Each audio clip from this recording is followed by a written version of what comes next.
Okay, so this is day 5. I thought I would just stop with progressing forward and recap what I've done so far. So I'll just go over the different positions. So how did I get into going up the fretboard? I didn't even have a plan on day 1. I just decided to play something that was open string, very easy. But what I realized is that it's so important to play different positions. So if I'm playing, I think it's just a regular scale, like a minor and major scale. I mean, obviously you guys know that if it's a key of E minor, the relative major is G major, which is 3 semitones up, right? So if I were to play A minor,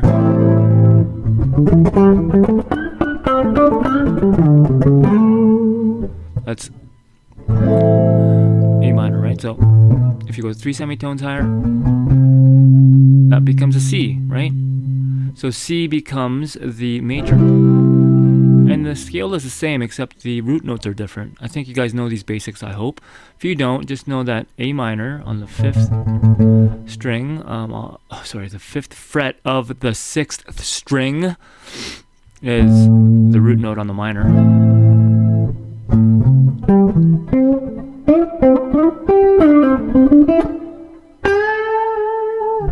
Right? And so if you go into major, which is 3 semitones up, you know what a major bar chord is, right? Or you can, but just to make it relative to the position on the fretboard. So C major, the root note becomes.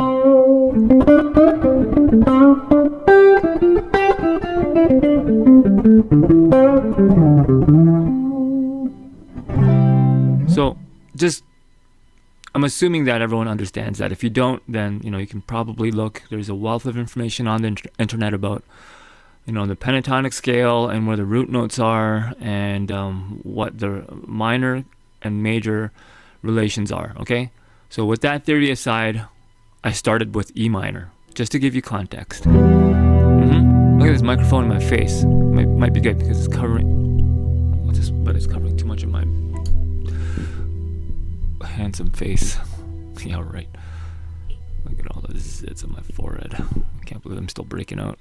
It's because I eat too much Doritos and Frito-Lay. So what I did was, okay, so let's recap, okay? So just for your benefit and my understanding, because when you explain things, you start to understand better. Okay. First position was open, right? So 0 2 3 0 2 3 0 2 4 0 2 4. So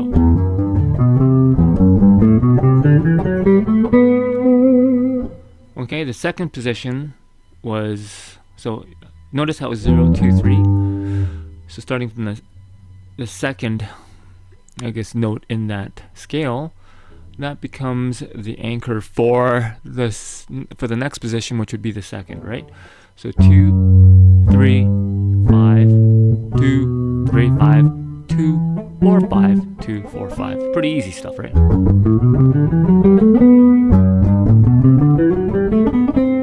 And then the next one would be 3, which would be the third note in the scale on the fattest string, which is the 6th. Okay. Oh, so it becomes, look at this, 3 5 7 3 5 7. And then it becomes 4 5 7 4 5 7 3 5 7 3 5 7 4 5 7 4 5 7. Pretty easy stuff. It gets pretty complicated up here, but that's what we're working with those 3 positions for now. We're working with those 3 positions for now.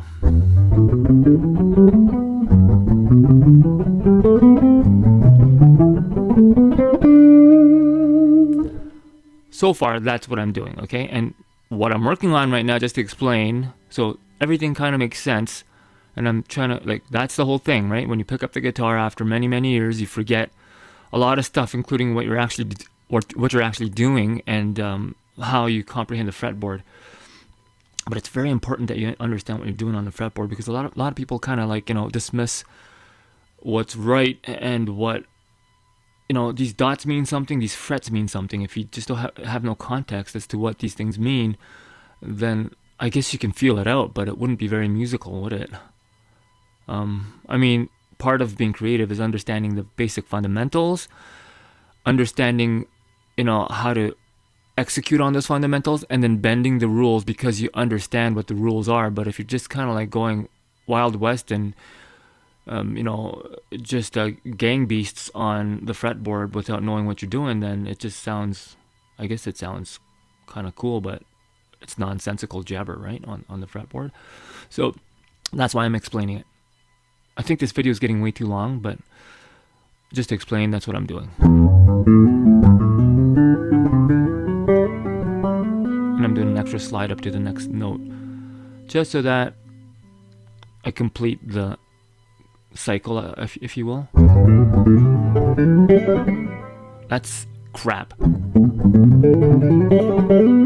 And so when I'm doing that, I'm also not just going up, ascending, I'm also trying to understand patterns, like where are my checkpoints. So for me, the checkpoints would be the upstroke, the up pick, that up pick, and then I slide at the end.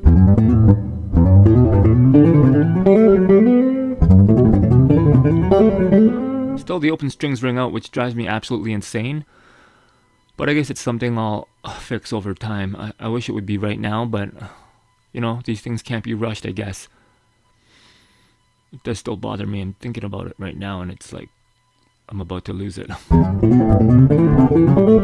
See that? I mean, you can mute it, but I really want that clean sound. I'm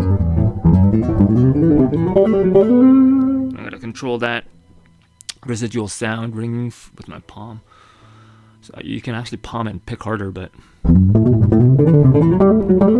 you lose a lot of that ringing.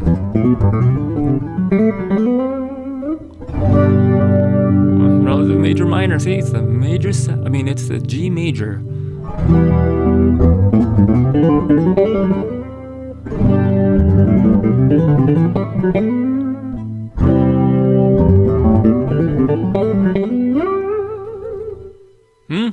Sounding pretty sweet, I think, considering it's been 4 days and this is day 5.